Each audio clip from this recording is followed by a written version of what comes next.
ఏహే 3 నెలలు అయింది కాంగ్రెస్ పార్టీ అధికారంలోకి వచ్చి ఏం పనులు చేసిర్రు 6 గ్యారెంటీలు అని చెప్పి ఆగమాగం చేసిర్రు తెలంగాణ రాష్ట్రాన్ని మొత్తం దోస్క తిన్నారు అని చెప్పి బీఆర్ఎస్ పార్టీ నాయకులు బీజేపీ పార్టీ నాయకులు చిన్నగా మొత్తుకుంటలేరు ఇక వాళ్ళ కోసము మీకోసము మొత్తం మీద అయితే 3 నెలల్లో కాంగ్రెస్ పార్టీ ఏమేం చేసింది ఏమేం సంగతి అని చెప్పి మొత్తం షిట్టా అంతా పట్టుకొచ్చిన ఇక సూతం పండి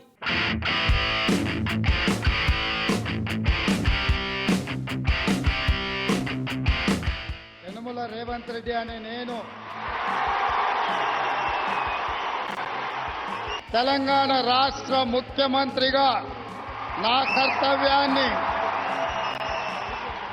శ్రద్ధతో అంతఃకరణ చిత్తశుద్ధితో నిర్వహిస్తానని ప్రజలందరికీ న్యాయం చేకూరుస్తానని దైవ సాక్షిగా ప్రమాణం చేస్తున్నాను.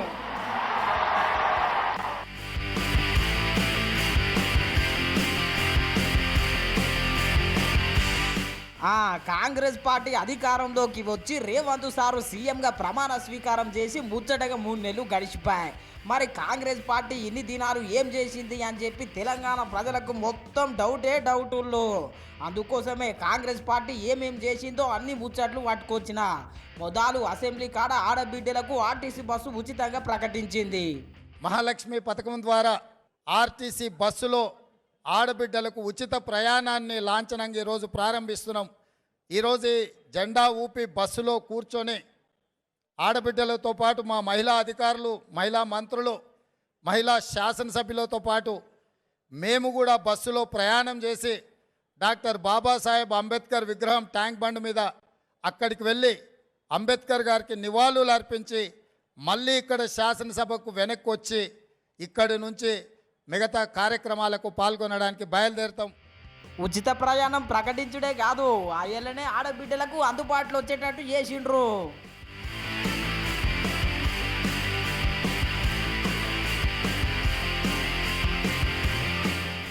ఉచిత ప్రయాణంతో ఆడబిడ్డలకు ఆదుకొని అటెనక ఆరోగ్యశ్రీ కింద పెద్ద దవాఖానలకు పోయినా కానీ 10 లక్షల దాకా పరిశాన్ లేకుండా చేసింది.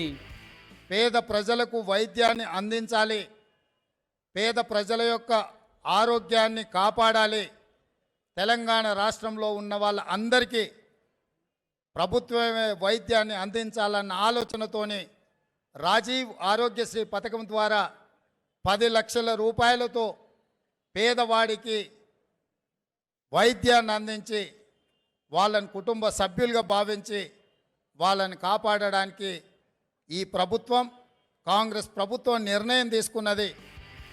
పెద్ద దవాఖానల కోనికి ధైర్యం ఇచ్చినాక సచివాలయంలో గ్యాస్ బుడ్డి తక్కువ ధరకే వచ్చేటట్టు సాయం అందించింది.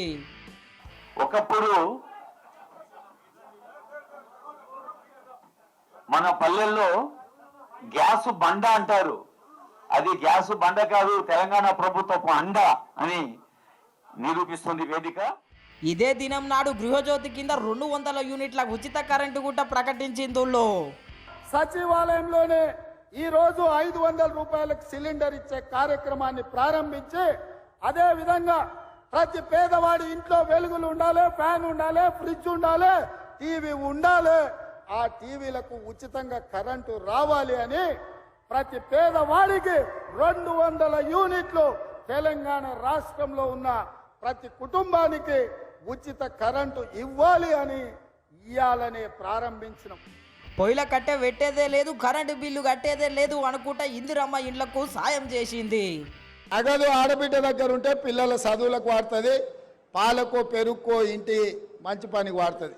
ఇంటి ఆయన చేతులు ఉంటే సాయంత్రం పోయి చక్క బెల్ట్ షాపులు ఇచ్చొస్తాడు. ఇక ఇల్లు కూడబెట్టేది లేదు, ఇల్లు కట్టేది లేదు. అవునా?